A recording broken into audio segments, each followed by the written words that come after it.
মৰমৰ নৱমমান শ্ৰেণীৰ ছাত্ৰ ছাত্ৰীসকল, ইতিমধ্যে তোমালোকক এক্সাৰচাইজ 2.2 কৰি দিয়া হৈছে কুৱেশ্যন নম্বৰ 3 লৈকে। কুৱেশ্যন নম্বৰ 4 আৰু 3 প্ৰায় একেই, সেইকাৰণে কৰি দিয়া নাই। যদি কাৰোবাৰ দৰকাৰ হয় তোমালোকে কমেণ্টত জনাবা, মই লাগিলে তেনেকৈ এক্সট্ৰা ভিডিঅ' তোমালোকক বনাই দিম। আজি আমি আৰম্ভ কৰিছোঁ এক্সাৰচাইজ 2.3।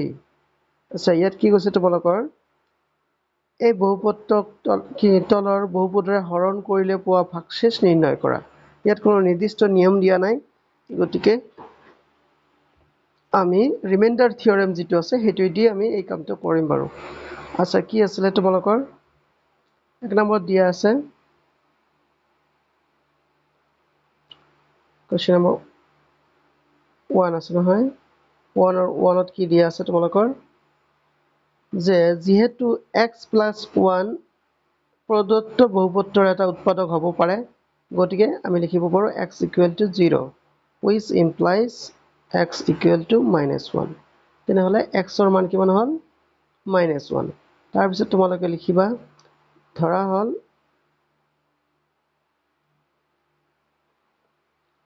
লিখাৰ পিছত তোমালোকে লিখিবা, এইটো বেছি মোটা হৈছে, ধৰা হ'ল p of x = কি আছিলে, x³ + 3x² + 3x + 1। এইটো আছিল বহুপদ নহয়। এতিয়া আমি xৰ জাগাত কি বহাম, xৰ মান যে -1 পাইছোঁ, সেই -1 বহাম। দিয়াৰ ফলত তোমালোকে লিখিবা p of -1 is equal to -1³ + 3 × -1², মানে xৰ জাগাত মই -1 বহাই দি আছোঁ খালি, into 3 × -1, তাৰপিছত লাষ্টত কি আছিলে +1। এইটো হৈ গ'ল। এতিয়া ইয়াক আমি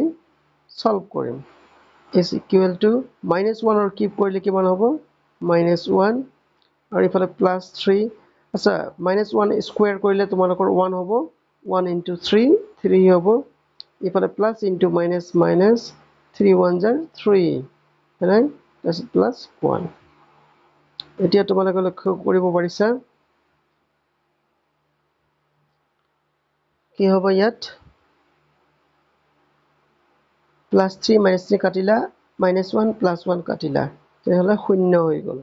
হয় নাই। কি কৈছে আমাৰ কুৱেশ্যনত, কি বিচাৰিছে, ভাগশেষ নিৰ্ণয় কৰা। ভাগশেষ নিৰ্ণয় কৰিব বিচাৰিছে। দিয়াৰ ফলত তোমালোকে লিখিবা r of x মানে ৰিমাইণ্ডাৰ 0। এইটো হৈ গ'ল তোমালোকৰ আনচাৰ। কুৱেশ্যন নম্বৰ 1ৰ আনচাৰ হৈ গ'ল। নেক্সটত তাৰপিছত আমি এতিয়া কুৱেশ্যন নম্বৰ 2টো কৰিবলৈ বিচাৰিছোঁ। কুৱেশ্যন নম্বৰ 2ত কি দিছে,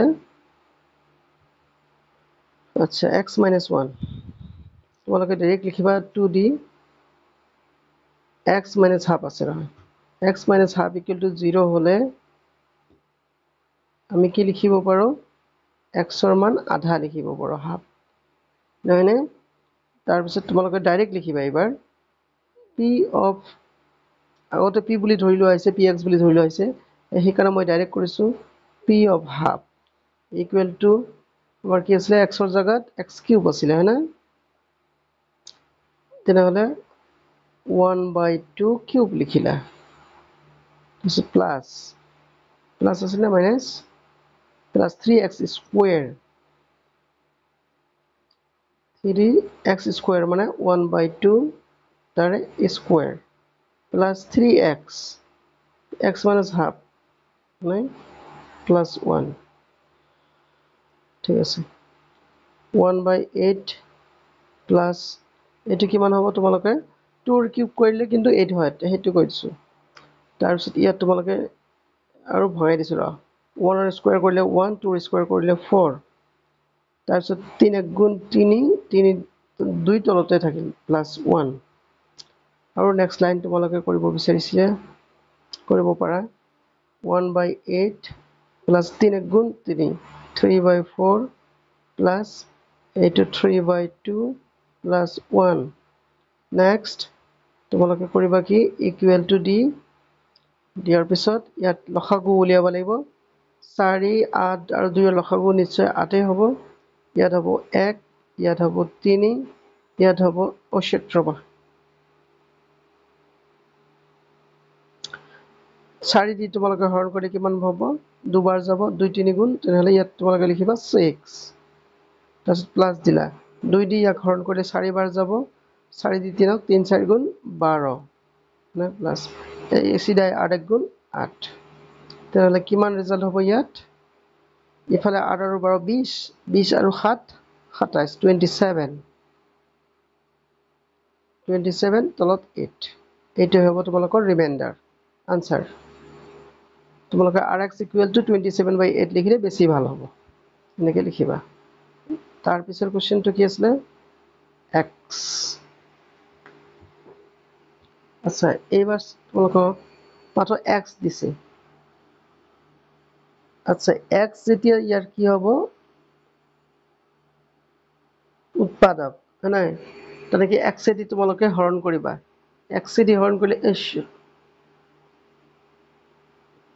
just a minute এটা অলপ খেলিমেলি হৈ গ'ল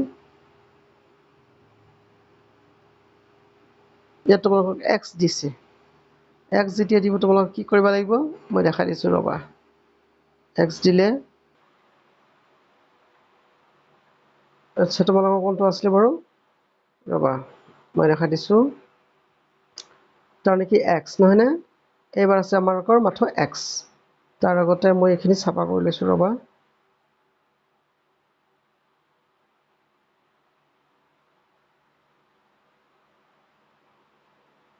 আচ্ছা তোমালোকক মাত্ৰ দিয়া আছে x এবাৰ কি কৰিবা তোমালোকে আমি লিখিব পাৰো x + 0 = 0 লিখিব পাৰো তাৰ মানে হল কি আমাৰ x ৰ ভ্যালু কিমান হৈ যাব x ৰ জায়গাত আমি 0 বহাব পাৰো তেলে সিধাই তোমালোকে লিখিবা p of 0 = 0 cube plus 3 into 0 square plus 3 into 0 plus 1 তাৰ পিছত হ'ব তোমালোকৰ 0 plus 0 plus 0 plus 1 লাষ্টত গৈ তোমালোকৰ কি থাকিল ইয়াত আকৌ বেলেগ আছে এখিনি মুছি দিছো ৰবা লাষ্টত তোমালোকৰ থাকি গ'ল সমান সমান 0 সৰি সমান সমান 1 থাকি গ'ল হয়নে তেনেহলে তোমালোকে লিখিবা r of x = 1 এটো হৈ গ'ল তোমালোকৰ আনসাৰ নেক্সট তোমালোকৰ কি আছিল আৰু লাষ্ট 5 নম্বৰটো কৈ দিছো ইয়াত মাত্ৰ -π বহাবা তাতে হৈ যাব তোমালোকৰ কেটচা কিন্তু এই 5 নম্বৰটো যে আছে এটো অলপ ইম্পৰ্টেন্ট হয় এটো কৰি দিছো ৰবা তাৰপিছত কি আছিল 5 - 2x + 2x আছে তেনেহলে যদি 5 + 2x ইয়াৰ উৎপাদক হ'বলৈ যায় = 0 হ'বই লাগিব আচ্ছা এটো যদি 0 হয় তেনেহলে আমি কি কৰিব পাৰো এতিয়া which implies এনেকৈ লিখিবা 2x = -5 find implies x = কি হ'ব -5/2 তেনেহলে আমি p of x ৰ জায়গাত কি বহাম p of -5/2 লিখিম p of -5/2 start therefore p of -5/2 is equal to x cube মানে -5/2 whole cube plus 3 into -5/2 square তাৰপিছত কি আছে plus 3x ন plus 3 into -5/2 plus 1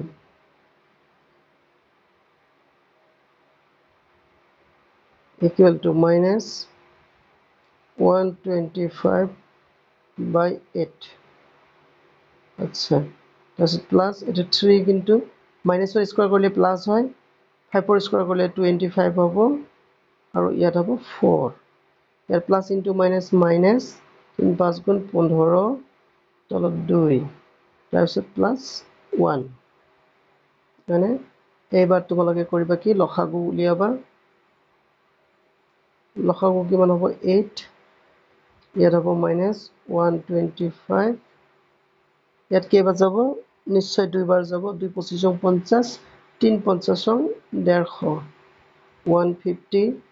তাৰপিছত এইটো 4 বাৰ যাব 4 15 60 60 তাৰপিছত 8 গুণ 8 কৰিলে নহয় তাৰপিছত তোমালোকে এইবিলাক যোগ বিয়োগ যি আছে কৰিলে হৈ গ'ল ইয়াত 8 আছে এটা তোমালোকৰ 8 এতিয়া হৈ গ'ল তোমালোকৰ 125 ৰবাচোন ৰবা ওকে ইটস ওকে 125 125 মাইনাছ 125 আৰু প্লাছ 150 তেনেহ'লে কিমান থাকিব ইয়াত প্লাছ 25 থাকিব তাৰপিছত মাইনাছ 60 প্লাছ 8 নহয়নে এবাৰ তোমালোকে কৰিবা মাইনাছ 60 প্লাছ 25 তেনেহ'লে কিমান হ'ব মাইনাছ 35 মাইনাছ 35 প্লাছ 8/8 ষ্টেপ বাই ষ্টেপ কৰি দিছোঁ যাতে তোমালোকৰ ভুল নহয় এইটো কিমান হ'ব তেন্তে 35ৰ পৰা 8 যদি আমি বাদ দিওঁ তেনেহ'লে 27 কিন্তু ইয়াত হ'ব মাইনাছ 27/8 এইটো হ'ব তোমালোকৰ আনসাৰ কেতিয়াবা ক্যালকুলেশনত সৰু সৰু ভুল হ'বৰ কাৰণে ভুল হ'ব পাৰে আৰু সেই ভুলৰ কাৰণে আনসাৰ ইফাল সিফাল হ'ব পাৰে গতিকে তোমালোকে সেইটো মাইন্ড নকৰি প্ৰসেসটো চাবা অংকটোৰ প্ৰসেস আচ্ছা যি নহওক কোৱেশ্চন নম্বৰ 1 টো তোমালোকৰ শেষ হ'ল আৰু নেক্সট ভিডিঅ'ত মই বাকিবিলাক দিবলৈ চেষ্টা কৰিম আচ্ছা 2 নম্বৰটো মই আগুৱাই দিছোঁ ৰবা নালাগে ভিডিঅ' দীঘল হ'ব গতিকে তোমালোকে এইখিনি চাবা লাইক কমেন্ট শ্বেয়াৰ কৰিবলৈ নাপাহৰিবা যিটো নুবুজিবা তোমালোকে কমেন্ট কৰিবা আৰু যদি পাৰা তোমালোকে চেনেলটো সাবস্ক্ৰাইব কৰিবলৈ চেষ্টা কৰিবা থ্যাংক ইউ